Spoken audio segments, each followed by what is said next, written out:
আসসালামু আলাইকুম। গ্রন্থাগার ও তথ্যবিজ্ঞান ডিপ্লোমা বিষয়ের প্রিয় শিক্ষার্থীবৃন্দ, সকলের প্রতি আন্তরিক শুভেচ্ছা, অভিনন্দন ও সালাম। আসসালামু আলাইকুম। প্রিয় শিক্ষার্থীবৃন্দ, দীর্ঘ বিরতির পর আমি আবার আরও একটি ক্লাস নিয়ে আপনাদের সামনে উপস্থিত হয়েছি। আজকে আপনাদের সামনে আমি যে বিষয় নিয়ে আলোচনা করব সেটা হলো আমাদের প্রথম সেমিস্টারের সাবজেক্ট হচ্ছে যেটা প্রথম পত্র, basic of library and information science, যার সাবজেক্ট কোড 101। এই সাবজেক্টের আমি যে প্রশ্নটি আজকে আপনাদের সামনে আলোচনা করব সেই প্রশ্নটি হলো গ্রন্থাগার ও গ্রন্থাগারিকতা কী, গ্রন্থাগারিকতার নীতি ও দর্শন কী, এবং সর্বশেষ আলোচনা করব ALA কোড অনুযায়ী গ্রন্থাগারিকতার নীতিমালা, নীতিবিদ্যা বা ethics, principle and ethics of librarianship এর উপরে আমি আলোচনা করব। প্রিয় শিক্ষার্থীবৃন্দ, তো আমরা আমাদের মূল আলোচনায় চলে যাই। A basic of library and information science, অর্থাৎ গ্রন্থাগার ও তথ্যবিজ্ঞানের যে মৌলিক যে ধারণা, লাইব্রেরি সায়েন্স বা গ্রন্থাগার ও তথ্যবিজ্ঞান এর বিষয়গুলো এমনভাবে সন্নিবেশিত করা হয়েছে, দেখা যাচ্ছে যে প্রথম পত্রের কোনো বিষয়ের সাথে দ্বিতীয় পত্র অথবা দ্বিতীয় পত্রের কোনো প্রশ্নের সাথে ষষ্ঠ পত্র এরকম একটার সাথে আরেকটার মিল রয়েছে। তো আমরা যদি একটি প্রশ্ন একটু ভালোভাবে আলোচনা করতে পারি, জানতে পারি, বুঝতে পারি, তাহলে রিলেটেড অনেকগুলো জিনিস আমরা জেনে যাব। আজকের এই শেষের আলোচনায় ALA কোড অনুযায়ী গ্রন্থাগারিকতা নীতিমালা, আবার এই গ্রন্থাগারিকতার নীতি ও দর্শন এর মধ্যে একাধিক প্রশ্নের একটা সংযোগ আমরা লক্ষ্য করে থাকব। তো আশা করি সেগুলো খুব সুন্দরভাবে আমরা গ্রহণ করব। প্রিয় শিক্ষার্থীবৃন্দ, তো এই প্রশ্নের যদি আমরা একটা ভূমিকা লিখি, সংক্ষেপে যদি একটা ভূমিকা আমরা লিখি, তো ভূমিকাটা কীরকম হতে পারে? ভূমিকাটা আসলে এরকম, আমি আমার ভাষায় বলি, আপনারা আপনাদের মতো করে তৈরি করে নেবেন, যে মানুষ তার অভিজ্ঞতা, তার পারিপার্শ্বিক পরিবেশ থেকে শিক্ষা এবং হাতে কলমে যে শিক্ষা গ্রহণ করেছে, তার ভ্রমণ দিয়ে সে যা অর্জন করেছে, পারস্পরিক যোগাযোগ, সমাজে, রাষ্ট্রে বিভিন্নভাবে মানুষের যে অর্জিত জ্ঞান, সেটা মানুষ বিভিন্নভাবে লিখে রাখার চেষ্টা করেছে। কখনো গাছের বাকলে, কখনো পাথরের গায়ে, পাহাড়ের গায়ে, অথবা পেপিরাস রোলে, এবং সর্বশেষ আধুনিক যে প্রযুক্তি, কাগজ এবং কম্পিউটার ইত্যাদির মাধ্যমে আমরা আমাদের অভিজ্ঞতা অথবা চিন্তাশীল গবেষকগণ, লেখকগণ, কবি সাহিত্যিকগণ যে তাদের নির্যাস পরবর্তী প্রজন্মের জন্য রেখে গেছেন, এবং এটা যুগ থেকে যুগান্তরে এক সময় থেকে অন্য সময়ে, এক দেশ থেকে অন্য দেশে একটি সংযোগ স্থাপন করার জন্য এই গ্রন্থাগারের উৎপত্তি। তাহলে গ্রন্থাগার মূলত মানুষ যখন সমাজবদ্ধ হয়ে বসবাসের প্রয়োজন অনুভব করলো, তখন তাদের অভিজ্ঞতাগুলো সবার মাঝে ছড়িয়ে দেওয়ার জন্যই একত্রে এই জ্ঞানকে সংরক্ষণ করে রাখার প্রয়োজনীয়তা অনুভব করলো। এইভাবেই গ্রন্থাগারের সৃষ্টি। আর এই গ্রন্থাগারের কার্যক্রমকে অন্যের কাছে, পাঠকের কাছে, তথ্যানুসন্ধানী ব্যক্তির কাছে পৌঁছে দেওয়ার জন্য যিনি কাজ করেন তিনি হলেন গ্রন্থাগারিক, আর তার কাজটাই মূলত গ্রন্থাগারিকতা। এই হচ্ছে ভূমিকার কথা। তারপরে আমরা, যেহেতু এখানে গ্রন্থাগার ও গ্রন্থাগারিকতা দুটো শব্দ রয়েছে, আমরা দুটোর সংজ্ঞা সংক্ষেপে আলোচনা করি। এই সংজ্ঞা আপনারা সকলেই জানেন। গ্রন্থাগার কি? মূলত গ্রন্থাগার হচ্ছে জ্ঞানের আধার, যেখানে বই, পুস্তক, বিভিন্ন পাঠ সামগ্রী, ম্যাপ, গ্যাজেটিয়ার, এনসাইক্লোপিডিয়া, ডিকশনারি ইত্যাদি, উপন্যাস, সাহিত্যিক, তো এই জিনিসগুলো, জ্ঞানের এই সমষ্টিগুলো যেখানে সংরক্ষণ করে রাখা হয় পাঠকের পড়ার জন্য, পাঠক যেখান থেকে পাঠ সংগ্রহ করতে পারে, এই জ্ঞানের আধারটাকেই বলা হয় গ্রন্থাগার। তো গ্রন্থাগারের যদি ছোট্ট একটি ইংরেজি সংজ্ঞা বলি, সেটি হলো এরকম যে library is a storehouse of information for dissemination of that information. অর্থাৎ গ্রন্থাগার হলো এক তথ্যের আধার, যে তথ্য বিতরণের জন্য। তো তথ্য বিতরণের জন্য তথ্য বিতরণ করা হবে তখনই যখন লাইব্রেরিতে তথ্য সন্নিবেশিত করা হবে। তাহলে গ্রন্থাগারের সংজ্ঞাটা আমরা সংক্ষেপে জানলাম যে library is a storehouse of information for dissemination of that information. যে গ্রন্থাগার হলো তথ্যের আধার আর ওই তথ্য বিতরণের জন্য। এই লাইব্রেরির আরও অনেক সংজ্ঞা রয়েছে যেগুলো আপনারা এর সাথে যোগ করে নিতে পারেন। এবার আমরা দেখি গ্রন্থাগারিকতা কী। তো এই গ্রন্থাগারের যে সংজ্ঞা, তার সাথে আমি গ্রন্থাগারিকতার সংজ্ঞার যোগসূত্র খুঁজে পাই। মূলত গ্রন্থাগারিকতা হলো একটি পেশা, আর পেশা ওইটা কি বলা হয় যার জন্য একাডেমিক স্বীকৃতি, সামাজিক স্বীকৃতি, রাষ্ট্রীয় স্বীকৃতি, এর একটা সার্টিফিকেট লাগে, এর প্রয়োজনীয় যোগ্যতা, এই সব মিলিয়ে যিনি কোনো কাজ দক্ষতার সাথে করেন, যার সামাজিক স্বীকৃতি রয়েছে, যার যে কাজ করার জন্য একাডেমিক সার্টিফিকেটের প্রয়োজন, সেটাই হলো পেশা। এখানে গ্রন্থাগারিকতা করার জন্য কিন্তু গ্রন্থাগারিকতার সামাজিক স্বীকৃতি রয়েছে, এর একাডেমিক সনদ রয়েছে। তো এই লাইব্রেরির প্রয়োজনীয় বই পাঠককে পৌঁছে দেওয়ার জন্য নিবিড়ভাবে কাজ করে থাকেন গ্রন্থাগারিক, আর তার এই কাজটাকেই বলা হয় গ্রন্থাগারিকতা। আমি যদি আরেকটু সুন্দর করে কথাটা বলি তাহলে বিষয়টা এরকম দাঁড়ায়, যেখানে জ্ঞান সংগ্রহ, সংরক্ষণ, প্রক্রিয়াকরণ এবং প্রয়োজন অনুযায়ী বিতরণের ব্যবস্থা করা হয়, সেটা হলো গ্রন্থাগার। আর এই সংগৃহীত জ্ঞানকে সঠিক উপায়ে বিতরণ করার জন্য, পাঠকের কাছে পৌঁছে দেওয়ার জন্য প্রয়োজন জনবল, এবং দক্ষ জনবল যারা এটাকে, এই জ্ঞান বিতরণের কাজকে পেশা হিসেবে গ্রহণ করে থাকেন, তাদেরকে বলা হয় গ্রন্থাগারিক। তাদের এই কাজটা হলো গ্রন্থাগারিকতা, এবং ইংরেজিতে বলা হয় লাইব্রেরিয়ানশিপ। প্রিয় শিক্ষার্থীবৃন্দ, আমি সংক্ষেপে গ্রন্থাগার কাকে বলে এবং গ্রন্থাগারিকতা কাকে বলে এটি আপনাদের সামনে তুলে ধরার চেষ্টা করেছি। আপনাদের কাছে থাকা বই এবং বিভিন্ন উপায় থেকে, বিভিন্ন মাধ্যম থেকে প্রাপ্ত তথ্য এর সাথে যুক্ত করে বিষয়টাকে আরও সুন্দর করতে পারেন। প্রিয় শিক্ষার্থীবৃন্দ, আমি এবার আপনাদের সাথে আমার টপিকস অনুযায়ী আলোচনা করব গ্রন্থাগারিকতার দর্শন বা নীতি, সেটা কি। এই গ্রন্থাগারিকতার দর্শন, এর আগে দর্শন জিনিসটা কি সেটা একটু জানার চেষ্টা করি। দর্শন হলো কোনো বিষয়ের নিগূঢ় তথ্য যা গবেষণা করে বের করা হয়, এবং এই গবেষণালব্ধ তথ্যের মাধ্যমে ওই বিষয়টিকে মানুষের কাছে সহজবোধ্যভাবে এবং সুন্দরভাবে উপস্থাপন করা হয়, যাতে মানুষ সেটাকে সহজেই গ্রহণ করতে পারে। অর্থাৎ দর্শন হলো কোনো বিষয়ের সাথে মানুষের একটি নিবিড় সম্পর্ক তৈরি করে দেওয়ার একটি মাধ্যম। কোনো বস্তুর সাথে কোনো বস্তুর প্রয়োজনীয়তা, তার উপকারিতা, তার অপকারিতা ইত্যাদি বিষয়ের সঠিক তথ্য তুলে ধরে একটি মানুষের সাথে ওই বিষয়ের বা ওই বস্তুর একটা সেতুবন্ধন তৈরি করে দেয় দর্শন। যেমন আমরা প্রত্যেকটি বিষয়ের একটি দার্শনিক দৃষ্টিভঙ্গি দেখি, খোঁজার চেষ্টা করি। যেমন অর্থনীতির একটি দার্শনিক দৃষ্টিভঙ্গি রয়েছে, সমাজনীতি তারও একটি দার্শনিক দৃষ্টিভঙ্গি রয়েছে, ধর্মনীতি তারও একটি দার্শনিক দৃষ্টিভঙ্গি রয়েছে। ধর্মকে বা অর্থনীতিকে কিছু মানুষ একভাবে গ্রহণ করে, যেমন অর্থনীতি সমাজের রিক্সাওয়ালা যে আছে, সমাজের জেলে যে আছে, চাকরিজীবী সাধারণ শিক্ষক সমাজ যারা আছে, এদের কাছে অর্থনীতির মূল্য একরকম।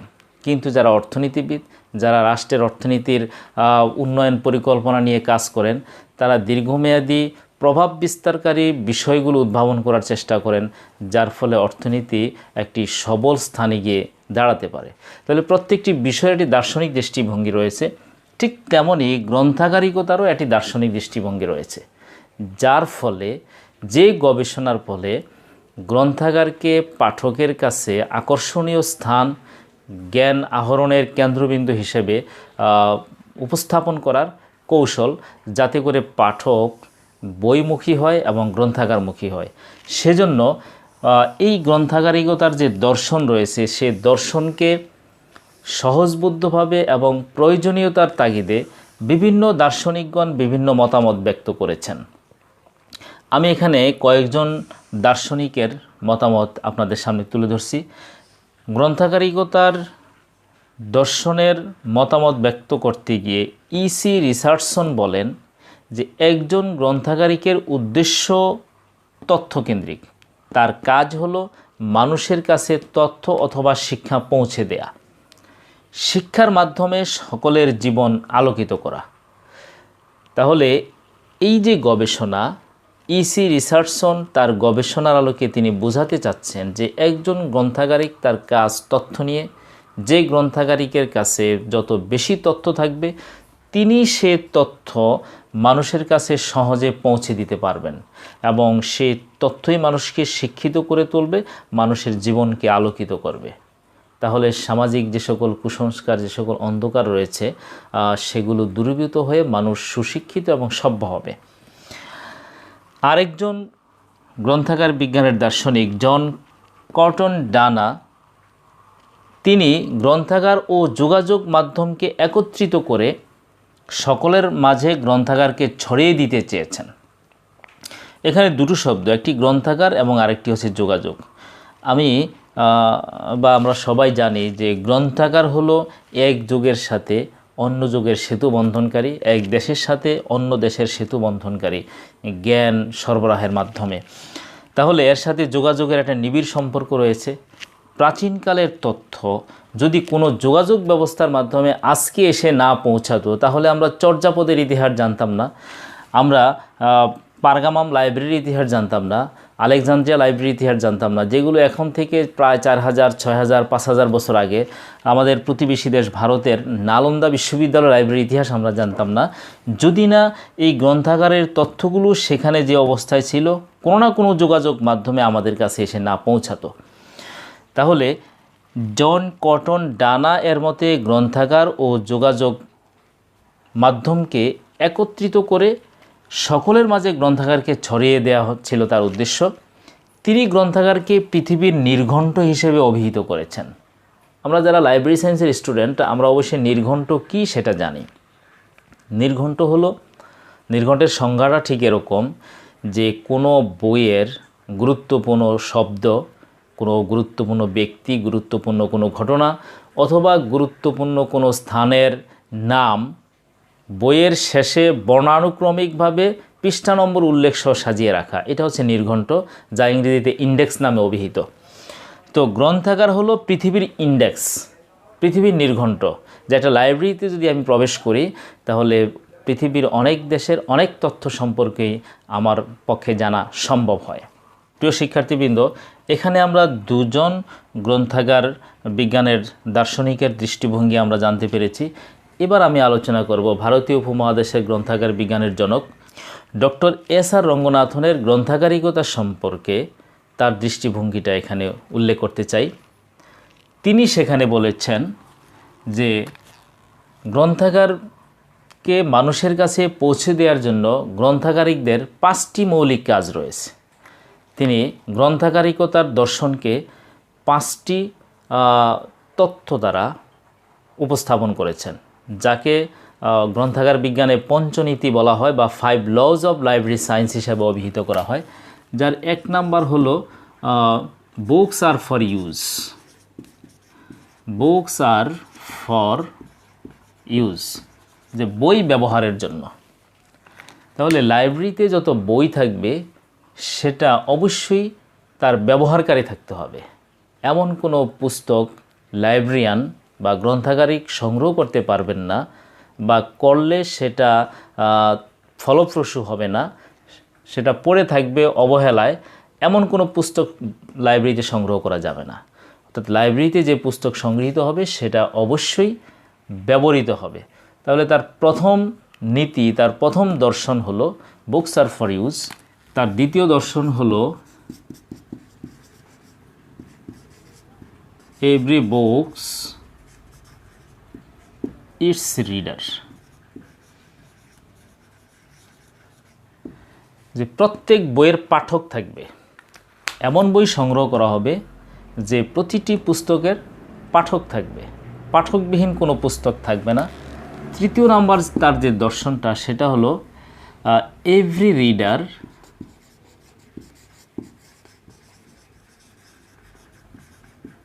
His her book,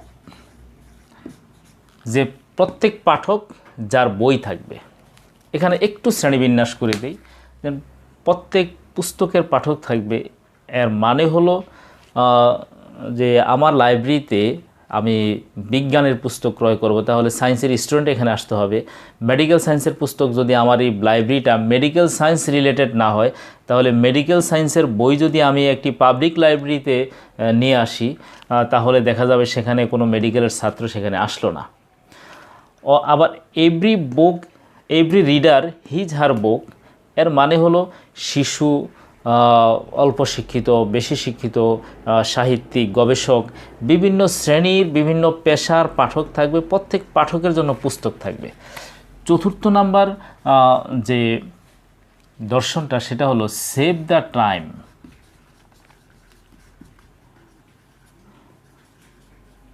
save the time of the reader, পাঠকের সময় বাঁচাতে হবে। বর্তমান সময়ে প্রত্যেক মানুষই কোনো না কোনো কাজে ব্যস্ত থাকে, যে তাকে সে আসলে অত সময় দিতে পারে না। তো সেজন্য প্রত্যেক পাঠকেরই সময়ের অনেক মূল্য রয়েছে। Doctor S.R.. রঙ্গনাথন তার মতে যে পাঠকের সময় বাঁচাতে হবে। সর্বশেষ যে দর্শনটা সেটা হলো এ library is a growing organism,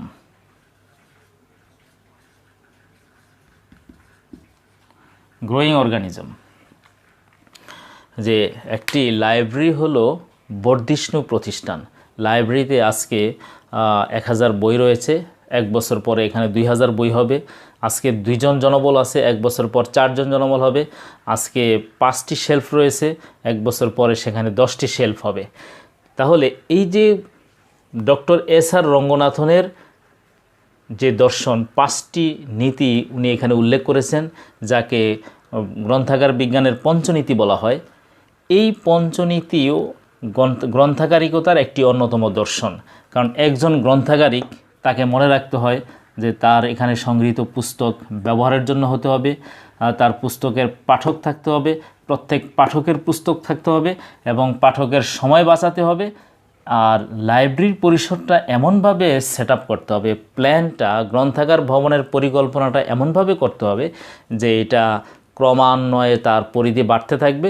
সুতরাং সেটা যাতে এই বর্ধিষ্ণু প্রতিষ্ঠান হিসেবে তার যে বৃদ্ধিটা, সেটা যাতে ধারণ করা যায়। প্রিয় শিক্ষার্থীবৃন্দ, গ্রন্থাগারিকতার দর্শনে আমি এখানে 3 জন গ্রন্থাগার বিজ্ঞানীর দার্শনিক দৃষ্টিভঙ্গি আপনাদের সামনে উপস্থাপন করলাম। যে একটা দৃষ্টিভঙ্গি ছিল যে গ্রন্থাগারিকের উদ্দেশ্যই হলো তথ্যকেন্দ্রিক, সে তথ্য মানুষের কাছে পৌঁছে দেবে। দ্বিতীয়জন বলেছেন যে লাইব্রেরিটা হলো পৃথিবী নির্ঘণ্ট, এটাকে এমনভাবে সাজাতে হবে যাতে পাঠক এখানে এসে তার জ্ঞানের যে পিপাসা রয়েছে সেটা তাদের সে মেটাতে পারে। এবং ডক্টর এস.আর. রঙ্গনাথনের যে বিজ্ঞানভিত্তিক যে দার্শনিক দৃষ্টিভঙ্গি, এখানে একজন গ্রন্থাগারিকের তার গ্রন্থাগারিকতার দর্শনের চিত্রটাই ডক্টর এস.আর. রঙ্গনাথন এখানে উপস্থাপন করেছেন। যে প্রতিটি বইয়ের ব্যবহারযোগ্যতা থাকতে হবে, প্রতিটি বইয়ের পাঠক থাকবে, প্রত্যেক পাঠকের পুস্তক থাকবে, পাঠকের সময় বাঁচাতে হবে এবং লাইব্রেরির যে ক্রমবর্ধমান যে চাহিদা রয়েছে, বৃদ্ধির যে চাহিদা রয়েছে, সেটা যাতে একজন গ্রন্থাগারিক পূরণ করতে পারে, তার সেই দৃষ্টিভঙ্গিটা থাকতে হবে। তো প্রিয় শিক্ষার্থীবৃন্দ, আমরা এতক্ষণ গ্রন্থাগার ও গ্রন্থাগারিকতা কী এবং গ্রন্থাগারিকতার নীতি ও দর্শন কী এ সম্পর্কে একটি সংক্ষিপ্ত ধারণা লাভ করলাম। প্রিয় শিক্ষার্থীবৃন্দ, আজকের এই প্রশ্নের শেষ অংশ আমি এখন আলোচনা করছি। এখানে রয়েছে ALA কোড অনুযায়ী গ্রন্থাগারিকতার নীতিমালা, অর্থাৎ আমেরিকান লাইব্রেরি অ্যাসোসিয়েশন গ্রন্থাগার পেশাজীবীদের জন্য ইথিক্স বা নীতিবিদ্যা, যেটা ইথিক্স নীতিবিদ্যা বলা হয়, এখানে মূলত নীতিবিদ্যা নয়, এখানে হচ্ছে গ্রন্থাগার পেশাজীবীরা কী ধরনের নীতি অনুসরণ করে চলবে, কোন মানদণ্ডে তারা তাদের পেশার সম্প্রসারণ ঘটাবে, পেশায় তারা লেগে থাকবে, কোন নীতি অনুসরণ করবে, কোন নীতি অনুসরণ করে তারা তাদের পেশায় নিয়োজিত থাকবে, এর একটা দিক নির্দেশনা আমেরিকান লাইব্রেরি অ্যাসোসিয়েশন তৈরি করেছে। এবং বিশেষ করে আমেরিকান গ্রন্থাগার পেশাজীবীগণ এই নীতিগুলোকে, এখানে 7টা নীতি আমি উল্লেখ করেছি, এছাড়া আরও নীতি রয়েছে, এই নীতিগুলোকে তারা তাদের পেশার আদর্শ মানদণ্ড হিসেবে মেনে চলে। প্রিয় শিক্ষার্থীবৃন্দ, এখানে প্রথম যে নীতিটি রয়েছে সেটি হলো সকল পাঠকের সর্বোচ্চ সেবা।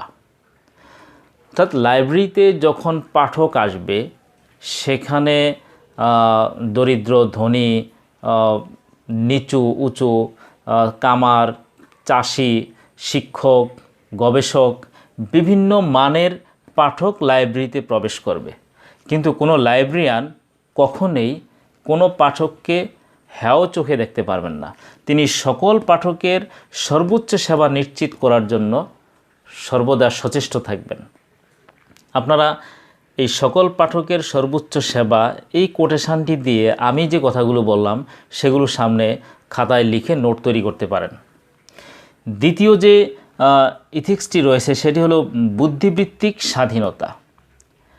এখানে একজন লাইব্রেরিয়ান যেমন তিনি তার নিজের ব্যক্তিগত যে সকল বুদ্ধি, কলা, কৌশল রয়েছে সেগুলো স্বাধীনভাবে প্রয়োগ করবেন, একইভাবে পাঠকের যে ব্যক্তিগত যে জ্ঞান সাধনা রয়েছে সেটাকেও লাইব্রেরিয়ান সম্মানের চোখে দেখবেন।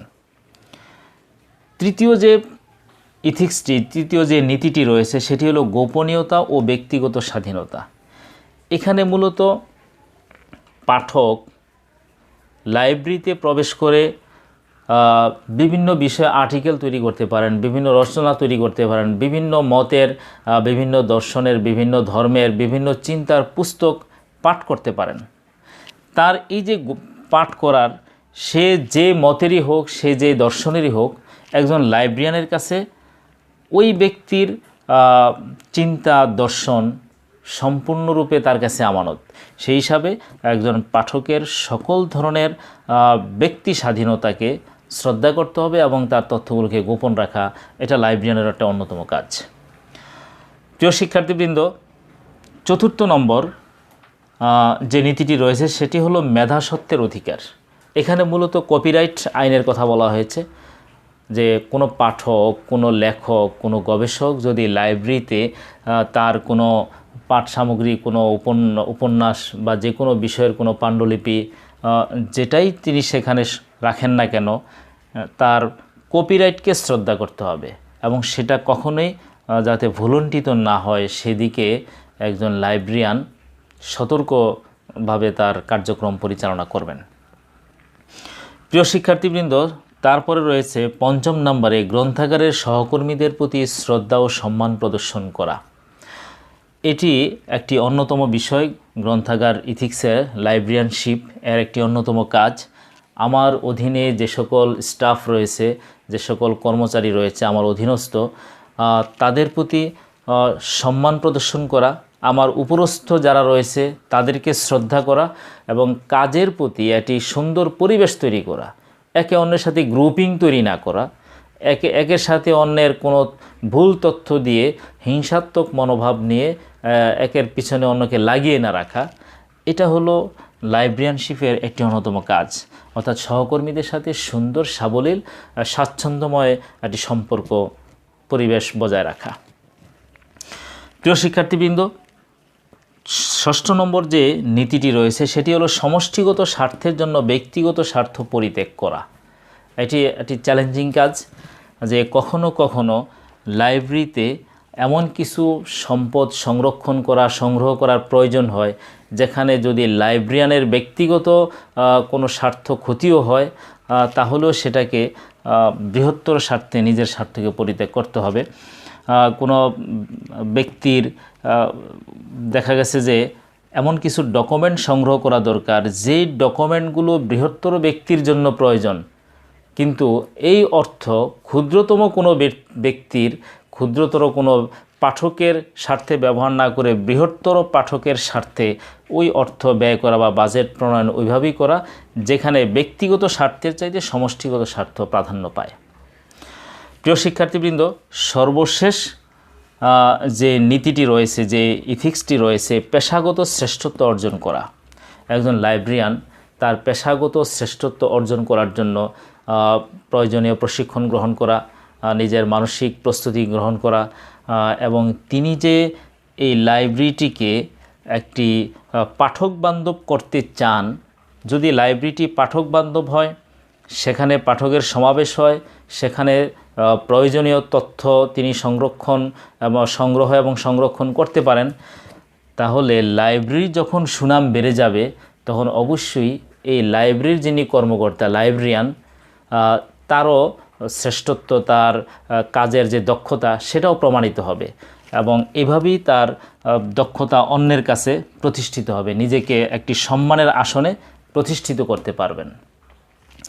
তাহলে প্রয়োজনীয় প্রশিক্ষণ এবং লাইব্রেরির উন্নয়ন কাজে লাইব্রেরির প্রয়োজনে পাঠকের স্বার্থে কাজ করে একজন লাইব্রেরিয়ান তার পেশাগত শ্রেষ্ঠত্ব অর্জন করতে পারেন।